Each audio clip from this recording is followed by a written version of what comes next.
RDC est une et indivisible. De la population et de tout le monde, c'est qu'il faut tout arrêter pour faire face à cette situation.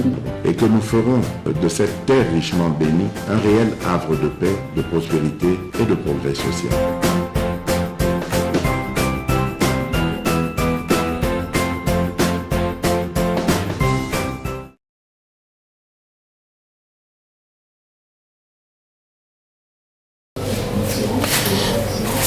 Botena bino, merci Nabande Kognonso, bino bo Zolanda biso partout à travers le monde. Vous avez choisi MKBez officiel pour être informé.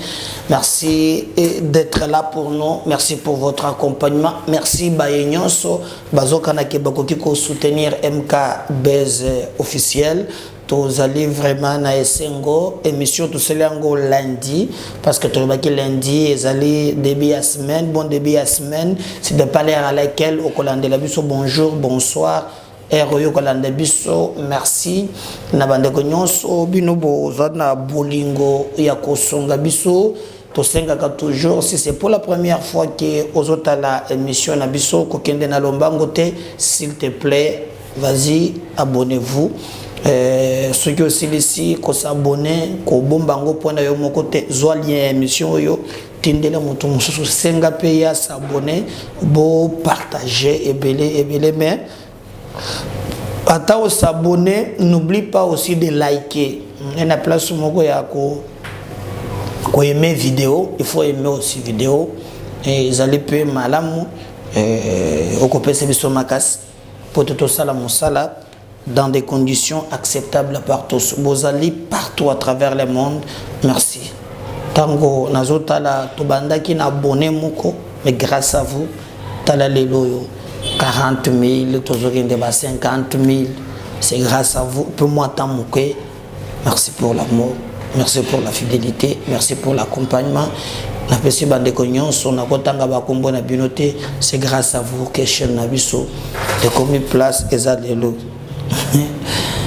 Namoni bandeko ya Shinarambo bamoko bakomelinga elobi tout ça non c'est la démocratie quand on donne l'info tu peux savoir la source voilà donc makambo to levela ki ya John Nombi soki okota lango ça dérange pas qui na RTBF okomona que ces enquêtes auto levela ki wana esalama ki bongo. Alors, tout le bakamakambu tikaka pour tout ça là problème avec les individualités, mais tout ça là bakamu parce que tu es que tu allez travailler pour le Congo et que nous n'a pas de vérité. Et ils ont mauvais à finga, ils allaient ko le bamakambu, ou ils ont solo mais biso, tous ont encore vérifier que peut sabino info au vrai. Alors Zambie ou Zimbabwe oui, na information tu peux ça que bino est vrai. Et parce que il fallait boyer baki lorsque Ndekowana Thierry Kangié boyok très bien kalobaki qui a l'anga qui a protégé le référendum. Donc on n'a rien inventé. Son avocat d'ailleurs a Ndimaki Yango mais bisoto zozela bas détail John Nombi non John Nombi azawate John Nombi selon les informations azana mboka ya Zimbabwe azawate mandat moko balance qui contre bazuyete est-ce que Zimbabwe a coopéré pour te batinda yawa je ne le vois pas parce que déjà tant que Shinorambo azolongwaka wakenda kakona c'est que ilingi komona que bazana ba lien moko et que c'est difficile ba livrer l'état ko sala ndenge nini là ça moi je sais pas attendons voir ce que l'avenir nous réserve. Oui, et aussi, problème, il y a collaboration entre l'église catholique na niveau ya Katanga wana ezali ibiente lettre ya suka bomonaki yango zaki affligence muteba ou ezali monseigneur ou ya Katanga kuna alobaki l'église catholique ya ko collaborer le sous-souté na bakonzi oyo bazali en place pona nini bango moko obayebi monongo nongo moko sur le plan sécuritaire et betamaki me boyoka ki déjà bandaki koloba makambo ya ba soldat oyo balingaki bakota na kati ya archevêché ya Lubumbashi et puis ça qui mbutu et l'église catholique avait décidé pour être à collaborer société na bakonzi na niveau ya Lubumbashi. Ça a évolué jusqu'à présent non. Alors ombre ya ba politicien ezo planer na yango vérité ekoyebana mikolozeli koya bande konangai. Tozobeta lisolo na bino lelo lisolo ya liboso tozobeta bande kozali problème ya sécurité. Na ebisa kibino ke munguna ya Congo eza congolais yemoko. Il faut to fongola miso. Bakanga ki mwanga chuchu. Mwanga chuchu. Chuchu petit ne ba petit moko azala ka boy. Mwana ya ser to sambela kana ser madoko mone chuchu. Mais mokolo kombo na ye mwanga chuchu. Bana moko babimi bande konangai. Bokota la vidéo. Nous soutenons mwanga chuchu. Petit.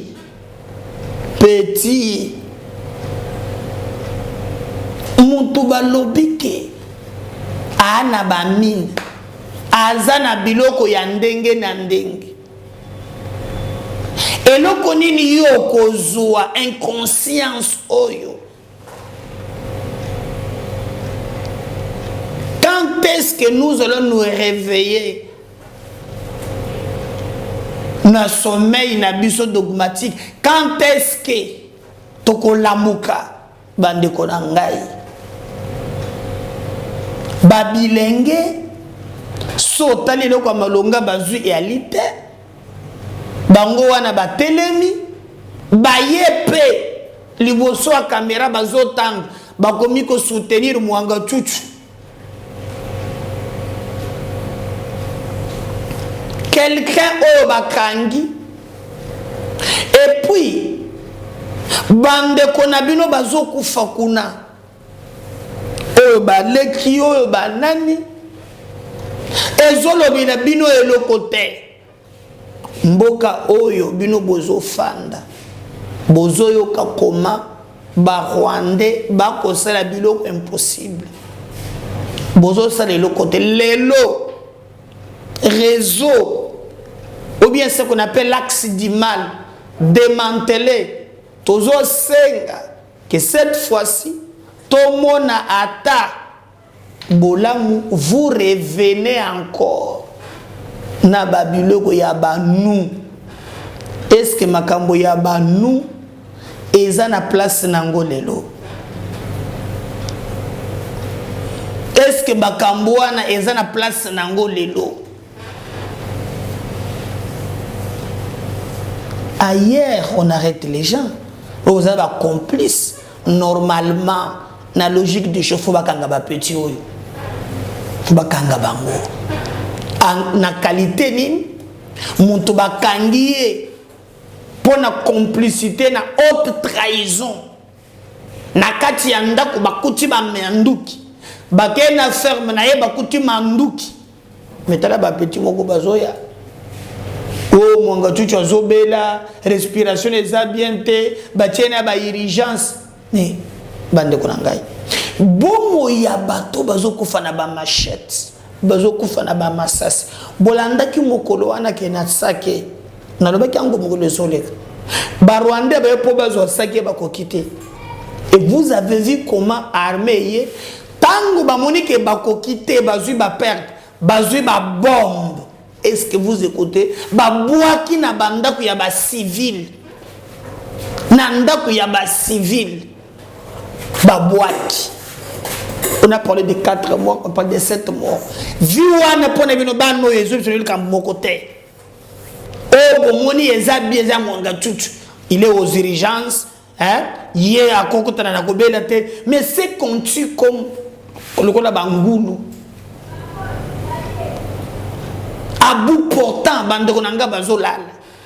Wana jotungi, boko sala déclaration te. C'est comme mon complicité. Ce que bolandi bakangi mwanga chuchu. awa aza député national nazo zengela kale kambwana mingi boyoka ki ba député provincial o ya Nord Kivu basali déclaration mbala moko pona koloba ke bazo senga gouvernement aluka moyen ya ko collaborer abanda masolo na ba Rwandais ya M23. Aujourd'hui nanu tobosani wana te eza ba jeune oyo. Donc ba député provinciaux kaka ya Nord Kivu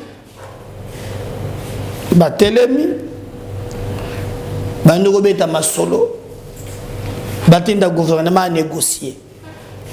Toko négocier nini to senga ba Rwandais baya bakote pa na biso pona bango na moni député moko aza ministre à répondre même au nom du gouvernement que ça haute trahison ba moni ke koto nezo simbate maintenant ba yoko zoela biso ba jeune oyo sozo tala bango pe bilongi ya passe lokola ngai na yo iloko moko ezate. C'est maintenant autour il y a des jeunes manipulés qui ba revendication comme koya ba moneke monga tutu bakangiye ba respecter liberté provisoire te ezali kozala makambo ya mabe esengeli liberté provisoire et sila boye na boye alors ba respecter choix Nathalie na lobby eza malamu te. Mais comme TV et la radio, je vais vous laisser suivre. Boutala babilenge oyo. Hein? Boutala babilenge boko kamwa. TV et la radio te. Il y a qui na régie. Valdi, Tcha, Bilili, peuple congolais, Atala, Bano yo baza banate.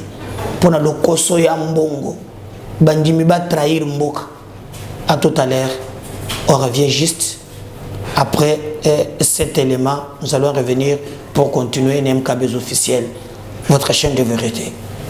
Merci. On revient juste après. Discriminé. L'honorable Edouard Mwangachouchou, Easy est malade. Il a subi une opération à cœur ouvert.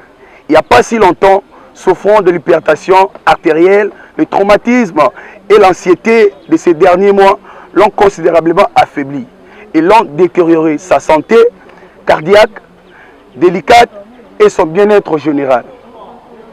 Le pacte international relatif aux droits économiques, sociaux et culturels oblige le droit à la santé. Sur ce, le refus de la Cour à rendre collective la liberté provisoire afin de prévenir sa santé est une violation flagrante des droits de l'homme qui entrave en même temps l'état de droit prôné par le chef de l'État lors de son accession au pouvoir. Rappelons qu'au cours du mois de décembre 2022, l'honorable Mwangachouchou a été admis aux urgences du American Hospital de Dubaï. Ses poumons et son système immunitaire étaient affaiblis car il avait du mal à respirer sans l'aide d'un appareil respiratoire. Ce qui est grave, ceux qui gèrent la prison de CPRK ont confisqué son appareil respiratoire que sa femme avait apporté à la prison. Toutes les vitamines et tous les suppléments lui apportés pendant son incarcération et ont été confisqués et emportés par ces gens. On sous-entend que la prison veut sa mort.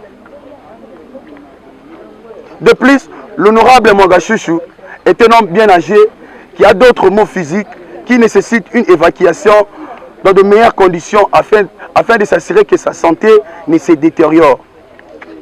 À titre illustratif, il souffre de douleurs chroniques et il est en retard pour une chirurgie complète et remplacement de la hanche. Son opération de remplacement de la hanche devait avoir lieu l'année dernière, le 29 mars 2022.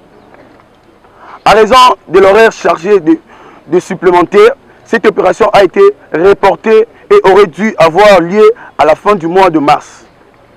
L'honorable Mwangachouchou a développé par la même occasion l'arthrite de mouvement simple comme s'asseoir et marcher, sont très douloureux pour lui.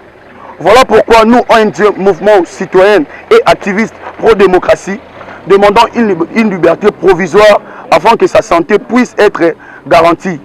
Il ne va pas fuir. Nous vous remercions.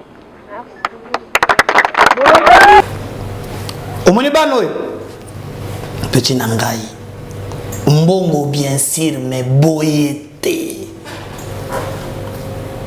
Boyété, 10 millions de morts.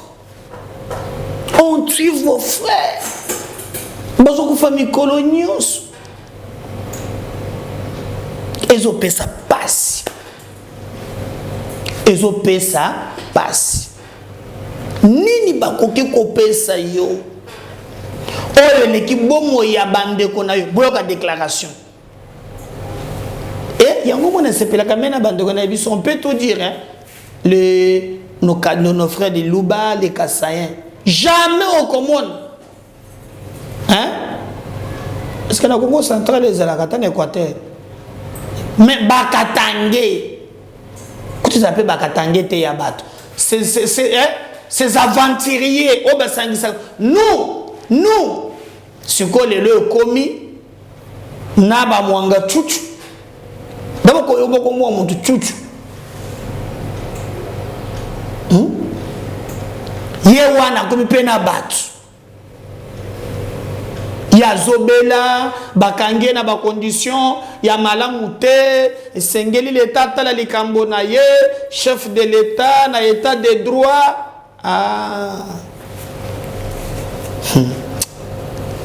mais bana ba pesinga pasi na motema me bano yo bano ba pesinga pasi ba pecho ta pesinga pasi. On est prêt. Elle a trahi la République pour des positionnements. Moi, ça me fait mal. Mais Bakour, moi, tu as éducation civique. Il faut zonga. Il faut zonga. Le patriotisme. Comment kolinga mboka. Ozana bakonzio soki bakonzi. Bacheye kuna. Ache poudre na mutu, mabine ce que tourne à biso. L'essence et engagement. Macron est consacré à la biso. Qu'est-ce qu'il a dit depuis 1994? Vous n'avez rien fait pour votre pays. Est-ce que ne s'interpelle pas, petit Nangai? Bacha mutu na domaine moyibi. Bacha mutu mbokango mbutu. Agwe bepe 10 militaires, 20 militaires, 1 million. N'allez-vous pas mourir dans la zone de politicien beaucoup boye. N'était paradis. Les bandes de cas, Zopumboa, da Katinir, et Zopela. Totalité de yo individu au Zubongo. Mais situation y a peuple yo kota avant yo kota. Ezandengeni rien. Ba dirigeant inconscient, peuple inconscient. C'est regrettable, c'est regrettable. Souvent, c'est bien les musiciens, tout ça. Ils passent, Comment bilingue? On a une image na moni na kaya ba réfugié. O ba kimi guerre wana. Batongi tu babiloko moko mukeboy maman suka sona bana 3 mbule yebeti na butu mais comme yebele il faut protéger mitu kaka hein ba pola makolo skoyo mwana moko muki azalaki wana maman suka zaloko obligé tie na tolo hein mbule beta mais ebeta ezo mwana te bano ibozo mona c'est makila comment vous êtes insensible balobi ke muto Yewana bakote na manduki. Non seulement na manduki, mais bakangi avec 18 pistes. Ba stratégie nous ça ngo na maboko. Boko bota pe courage, botremi na caméra. Non. Pour que peut sonner négocier so passe. Chemise de le ya ngai na yo. Ozu pe ko malonga te. Comment qui nous a abrutis jusqu'à ce niveau? système ou imbécilisation collective au bâti peuple pour nous abrutir par une classe politique non classable. C'est regrettable. C'est regrettable. C'est regrettable.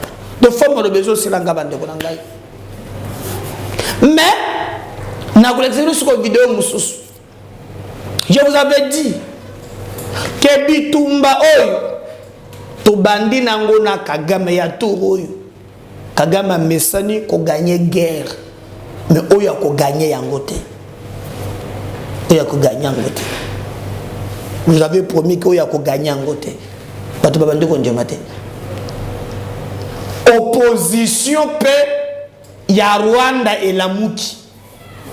Bon, comme on a un ancien premier ministre qui montre comment Kagame a boumaki, mais avec la complicité de la communauté internationale. C'est pas aujourd'hui quand vous voyez Macron, Ayawa, Bandekoli à Mounoko. Mais vous savez, à un certain moment, Eza Mabé. Mais nous aussi devons tirer les conséquences. Comment voulez-vous Kagame pour nous distraire battu accueillir kuna tongi memorium au chef d'état il faut s'incliner.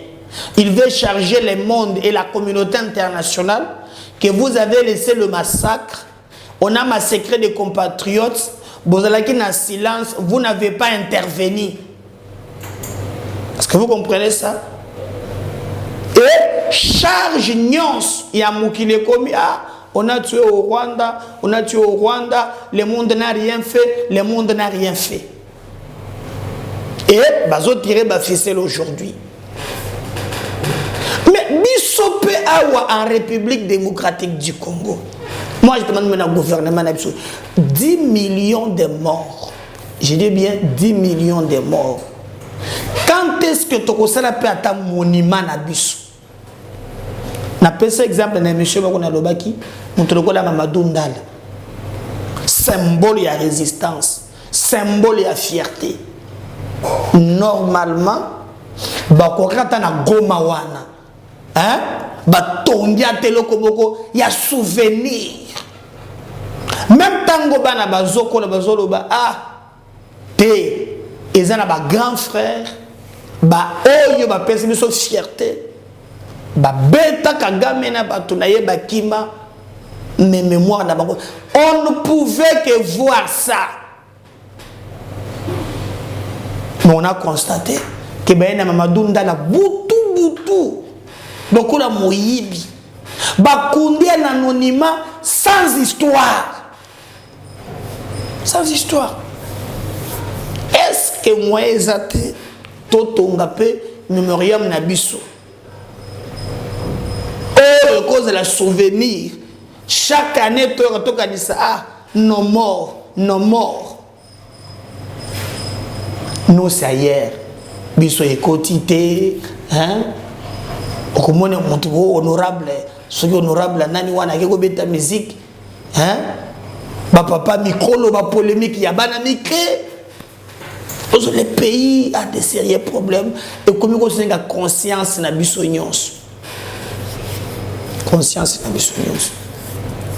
Mais comme boyebi na makambo ya kolobeza mingi te beaucoup mona comment opposition ya Rwanda pe etelemi. Na Rwanda opposition etelemi. Oui. Je vous avais dit soit que Félix a maintenir front tu nasuk et que tozu Kagame makambo ya est tozo mettre en fin et j'ai la foi que tu peux mettre en fin pour nanini biloko Kagame ezalaka mon héros mbele tosu to koti to négocier na ye to sali makambo so ndengene mais là azoko kate il a échoué maintenant akoluka lolenge nini akota a dribblé à sakana na biso biso za la kidiba ayebi le kwazuluka maintenant bisonde pas de négociation pas qu'intégrer Barwandais de sous son armée qu'on bloquer le système combattre maintenant bao bazana kati baba déjà ko kim armé ou bien ko kanga bango baye bazalo ko la ba congolais pe baza ba complice ba payer le prix. Tout ça la synergie ngoko ya makasi ndé ensemble toko ya très fort. Sinon par le reste nous resterons à genoux et un petit pays ko banda ko sakana na biso. Mais opposition rwandaise basali marche ango basali lango wapi awate basali lango wapi libanda. Mais na moni pe ba congolais, voilà les vrais congolais, baye pe basangani na bango na kati ya bato batamboli toye komona un ancien premier ministre ya Rwanda. Et cet ancien premier ministre nous explique alors pourquoi il y a Zotambola, pourquoi il y a ko défilé ko tambola, pourquoi il s'oppose à un régime sanguinaire. Il y a quand même muto ya mutema mabe Kagame. Pourquoi et à côté ça va explication. Et il y a Zotambola wan, il y a des Congolais qui soutiennent encore les gens. Oh, baza mabe, ba Rwandais bango moko na conscience, ba comprendre que makambweza mabe. Mais ces petits là, à cause de $20, ba tient la poche, nous sans honte. Et ce qui te sungi pe opposition rwandaise et Mati, il y a possibilité de faire encore makambuya kitoko. Mais parce que TV a radio té. Et qu'est-ce qu'un câble officiel? Je préfère que tout songana technique ou bien la régie, tout senga bandeko bazakuna. Tu l'as vu sur image, il y a des opposants rwandais, bazo sa la marche accompagné na ba congolais. Regarde cet élément. Vous et moi on revient juste après pour continuer avec cette émission. Mais je demande toujours le temps que vous avez partagez les liens. Abonnez-vous ceux que vous abonnez, pardon, faites-les. On revient pour continuer avec notre émission. A tout à l'heure, merci.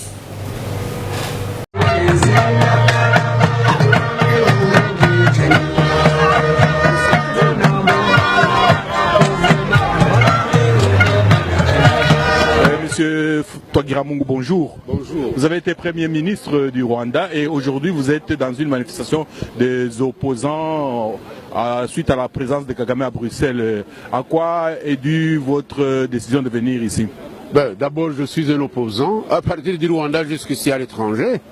Ça, c'est un. Deuxièmement, je ne peux pas m'asseoir chez moi quand il y a quelqu'un qui est protégé. Je dis bien protégé par la communauté internationale, malgré les crimes qu'il a commis et malgré le fait que monsieur ne veut pas la démocratie ni nous accorder la liberté de rentrer chez nous.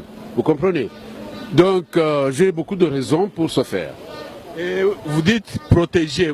Quelles sont les raisons qui font que jusqu'à aujourd'hui on le protège toujours malgré tout ce que l'on sait de lui? Mais on le protège parce que notre combat est peut-être faible. Et si même ce combat était fort, nous aurions nous besoin de la communauté internationale. Parce que on ne peut pas comprendre. Mais, oui, vous disiez? Je disais donc qu'on ne peut pas comprendre comment quelqu'un qui a tiré sur l'avion qui portait deux chefs d'État, c'est comme si on avait tiré sur deux pigeons voyageurs. Le président Habyarimana et le président du Burundi sont morts. Et la communauté internationale le sait très bien. Parce qu'il y a eu une enquête menée par le juge Bruguière. Cette enquête a été brouillée, vous comprenez. Il y a un génocide qui a été commis au Rwanda, avec 8000 personnes tuées à Kibero. C'était le 22 avril 1995 ou 1995 si vous préférez. Il y a des centaines de milliers, plus de 300 000 en tout cas, de Rwandais qui ont été tués dans les forêts tropicales congolaises, qui ont été poursuivis par ce monsieur qu'on est en train de recevoir. Et silence absolu, hein. La communauté internationale vous dit, il a développé. Il a développé quoi? Qu'est-ce que les autres présidents, est-ce que les autres présidents n'ont pas développé le Rwanda? Qu'est-ce qu'il a développé jusqu'à échanger les génocides commis par ce monsieur-là, les échanger contre notre liberté? Ça, nous ne sommes pas d'accord. voici une raison fondamentale pour moi de venir ici et manifester. Et dans le milieu des manifestations, je vois aussi des Congolais. Et vous trouvez que c'est normal qu'ils viennent aussi manifester contre Kagame? Mais pourquoi? Les Congolais, ils auraient plus de raison qu'un autre Africain, en tout cas, de la région du Grand Lac. Pourquoi? Le Congo a été maintes fois menacé par le régime de Kagame et Kagame en personne. Pourquoi? Parce que Kagame est soutenu par des forces souterraines qui veulent continuer à exploiter la richesse du Congo. Kagame a assassiné même, on le dit bien, le président Kabila, le père de Kabila, Joseph.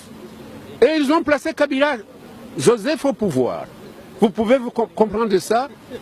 Monsieur Kabila, Joseph est au pouvoir, il gouverne pour le compte du président Kagame et il gouverne par d'autres forces souterraines aussi qui le soutiennent. Donc les Congolais, ils ont pratiquement raison de venir manifester contre le régime de Kagame et Kagame lui-même. Et comment pensez-vous, et le Congo et le Rwanda, ils pourraient s'en sortir comment dans cette situation avec ces dictateurs inamovibles? Mais les dictateurs inamovibles sont soutenus par la communauté internationale. Je vais vous donner des raisons. Je vous ai dit, Kagame est accusé, par nous au moins, d'avoir assassiné deux présidents, le président rwandais Habyarimana et le président du Burundi. Deuxièmement, Kagame a commis des crimes connus. D'abord, en tuant les deux présidents, il a provoqué le génocide au Rwanda. Il a commis le génocide à Kibeho, ça je voulais signaler. Il a commis le génocide et le massacre inouï dans votre pays, au Congo. Et tout ça est connu par le rapport, qu'on appelle rapport Mapping Report. Mais pourquoi est-ce que la communauté internationale n'intervient pas? Monsieur Milosevic a tué, à Srebrenica, 6000 personnes. Il a été emprisonné, il est mort en prison. Pourquoi les gens ne touchent pas Kagame? Parce que Kagame est assis sur une richesse, hein? Ce qu'ils appellent en anglais strategic minerals, qui sont voulus par les sociétés internationales, hein? Et la plupart de ces minerais passent par le Rwanda. Le Rwanda c'est de pont maintenant entre les pays occidentaux et le Congo. Le Congo est devenu un pays pauvre à cause de la complicité de la communauté internationale. Il ne faut pas nous mentir. Nous voulons la liberté, la démocratie par vous, en soutenant des tueurs qui sont dictateurs en même temps. Quand même. Merci beaucoup, monsieur le Président.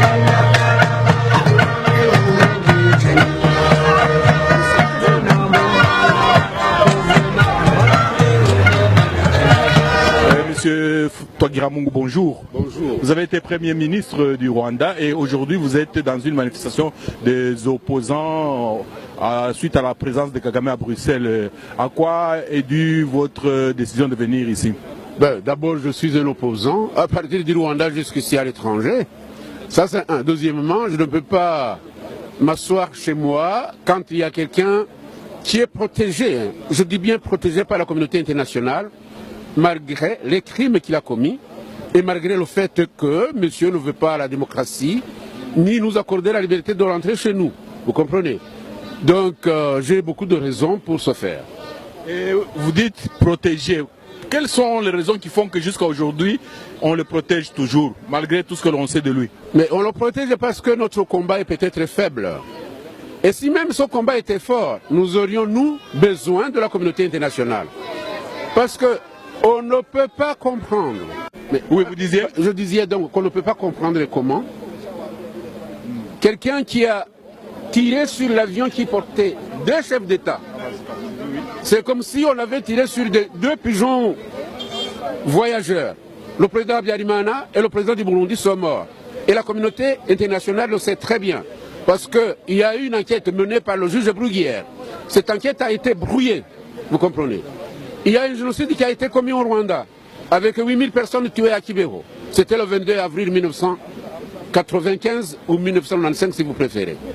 Il y a des centaines de milliers, plus de 300 000 en tout cas, de Rwandais qui ont été tués dans les forêts tropicales congolaises, qui ont été poursuivis par ce monsieur qu'on est en train de recevoir. Et silence absolu, hein? La communauté internationale vous dit, il a développé quoi? Qu'est-ce que les autres présidents, est-ce que les autres présidents n'ont pas développé le Rwanda? Qu'est-ce qu'il a développé jusqu'à échanger les génocides commis par ce monsieur-là, les échanger contre notre liberté? Ça, nous ne sommes pas d'accord. Voici une raison fondamentale pour moi de venir ici et manifester. Et dans le milieu des manifestations, je vois aussi des Congolais. Et vous trouvez que c'est normal qu'ils viennent aussi manifester contre Kagame? Mais pourquoi? Les Congolais, ils auraient plus de raison qu'un autre Africain, en tout cas, de la région du Grand Lac. Pourquoi? Le Congo a été maintes fois menacé par le régime de Kagame et Kagame en personne. Pourquoi? Parce que Kagame est soutenu par des forces souterraines qui veulent continuer à exploiter la richesse du Congo. Kagame a assassiné même, on le dit bien, le président Kabila, le père de Kabila, Joseph. Et ils ont placé Kabila, Joseph, au pouvoir. Vous pouvez vous comprendre ça?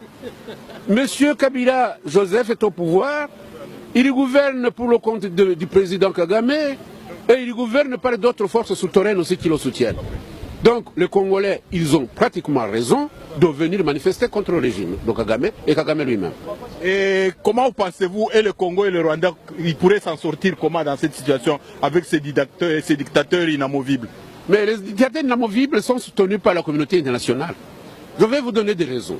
Je vous ai dit, Kagame est accusé, par nous au moins, d'avoir assassiné deux présidents, le président rwandais Habyarimana et le président du Burundi. Deuxièmement, Kagame a commis des crimes connus. D'abord, en tuant les deux présidents, il a provoqué le génocide au Rwanda. Il a commis le génocide à Kibeho, ça je voulais signaler. Il a commis le génocide et le massacre inouï dans votre pays, au Congo. Et tout ça est connu par le rapport, qu'on appelle rapport Mapping Report. Mais pourquoi est-ce que la communauté internationale n'intervient pas? Monsieur Milosevic a tué, à Srebrenica, 6000 personnes. Il a été emprisonné, il est mort en prison. Pourquoi les gens ne touchent pas Kagame? Parce que Kagame est assis sur une richesse, hein? Ce qu'ils appellent en anglais strategic minerals, qui sont voulus par les sociétés internationales, hein? Et la plupart de ces minerais passent par le Rwanda. Le Rwanda sert de pont maintenant entre les pays occidentaux et le Congo. Le Congo est devenu un pays pauvre à cause de la complicité de la communauté internationale. Il ne faut pas nous mentir. Nous voulons la liberté, la démocratie par vous, en soutenant des tueurs qui sont dictateurs en même temps. Quand même. Merci beaucoup, monsieur le président. Merci, je crois Bolandi. Bomoni ba Rwandais, Bomoni, conscience et zongi. Partagez les liens. Abonnez-vous. Tout à l'heure, merci, le numéro Moussous. Bye.